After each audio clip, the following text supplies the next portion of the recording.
Eligor is a character that makes use of his immense strength and defense to plow through opponents. Join me on this episode of Battle Guides as we feature Devastation's Holy Paladin.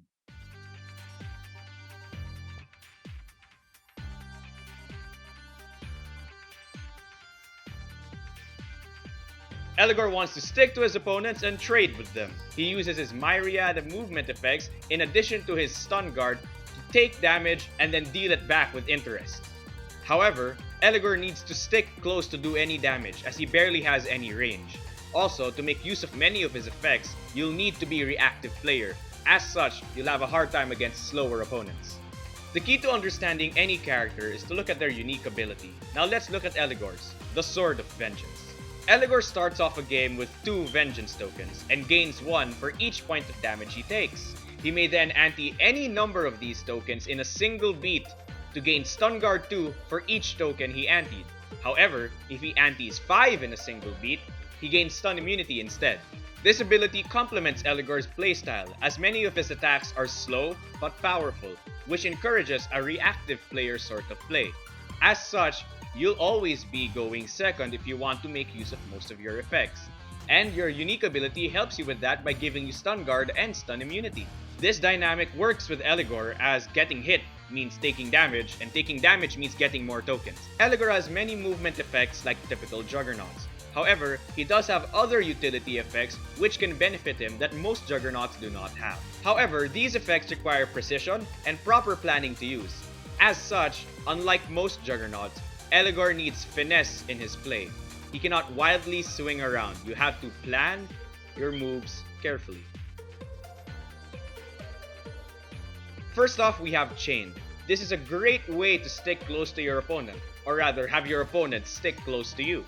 It's also a great way to mess with people who require specific board positioning to function properly, such as Kadath, Tatsumi and Juto, and one of the new characters, Pendros. However, be warned, without tokens, this card is just basically a priority -1. Next off, we have Counter. This is one of those finesse styles I was talking to you about. At the start of the beat, if Eligor and his opponent play the same base, the opponent gets stunned, giving Eligor a way to not only stun fast characters, but as well as juggernauts and other slow characters. Aside from that, this is another great way to stick to your opponent, and this one doesn't need tokens. Martial is Eligor's main pressure tool, and by that I mean Martial is to Eligor as Clockwork is to Cadenza.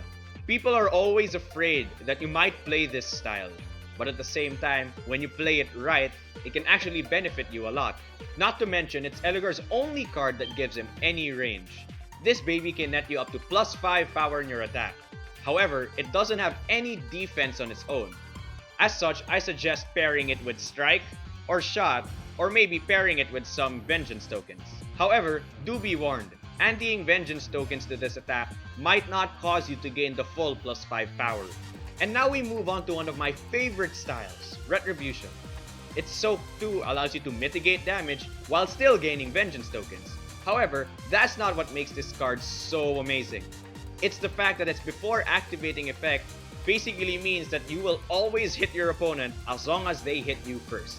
And even though direct movement is no longer strong as it used to be, this card is still Eligor's bread and butter and go-to style for damage, gap closing, and defense.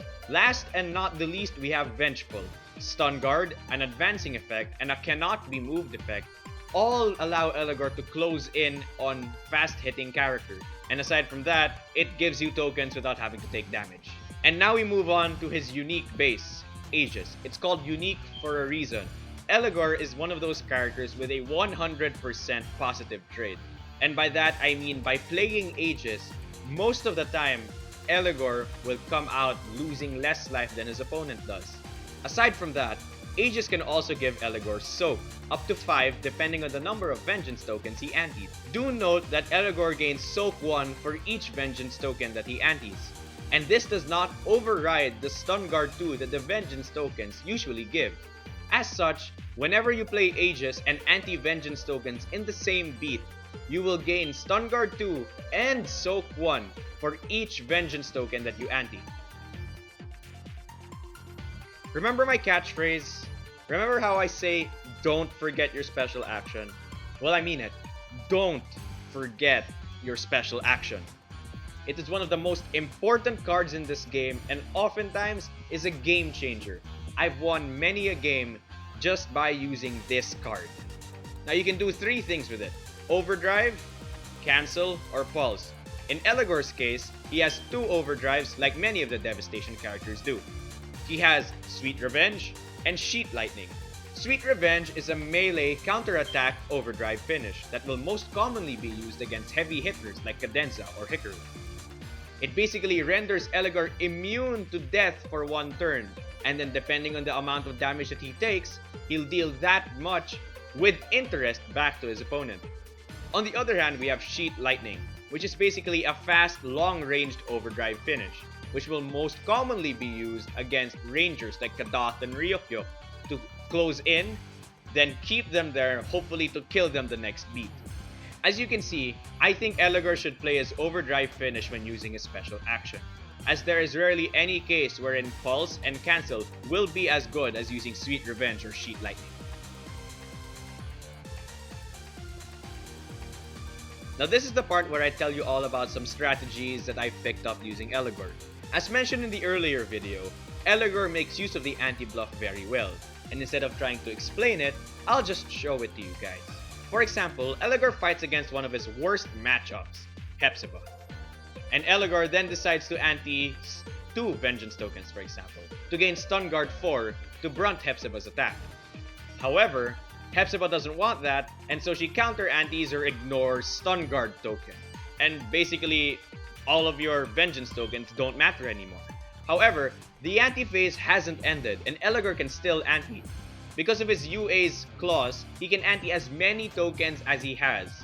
And so Eligor antes the remaining tokens that he has for a total of 5, which instead of Stun Guard, gives him Stun Immunity, which basically makes Hepzibah waste resources. Aside from that variation of the anti-bluff, Eligor can also make use of the standard version I showed you guys last video.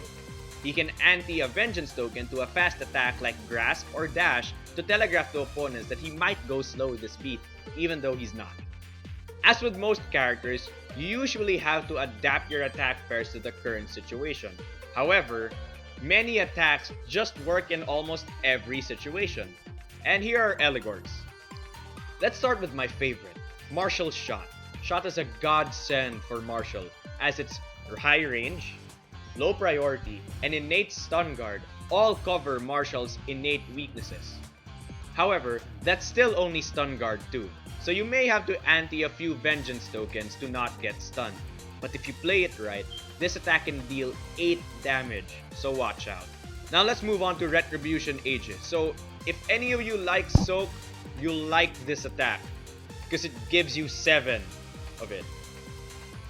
Retribution's innate Soak 2 make it easier to pull off a no anti-Aegis, while at the same time, Aegis's low priority makes it so that you can easily use Retribution's direct movement. Did I mention it gives you Soak 7? And we finally move on to Vengeful Drive. I know the idea of having Stun Guard on a fast attack might seem troubling for some of you, but hear me out. Vengeful Drive is a range 1, power 4, priority 4 attack with Stun Guard 3. And that Stun Guard isn't meant to be used, it's meant to be insurance against faster characters who might use Grasp. However, it's not the stats that make this move so amazing, it's the before activating effects that allow Eligor to advance up to 3 spaces, making this a great gap closer against pokers like Kadath and Ryukyu. And that's pretty much most of the things that you guys need to know about Eligor. Of course, I didn't tell you guys everything, because then what would be the fun in playing the game anymore? So I can't wait to see many of you guys use him. So if you're gonna go out there and use our Holy Paladin, here are a few things to remember. Number 1, Vengeance tokens. Manage them properly and don't waste them. You can only gain so much in a single game. Number 2, Finesse. Eligor isn't your typical juggernaut. He doesn't flail around wildly. You need to plan moves properly for him to work. As such, I suggest thinking about your attack pairs first before setting them down. And number 3, when using Eligor, don't be too afraid to take damage, as it usually benefits him by giving him Vengeance tokens. Thanks for tuning in to the first ever episode of Battle Guides featuring Eligor Larington. I hope all of you learned something about our Holy Paladin. And remember, don't forget your special action.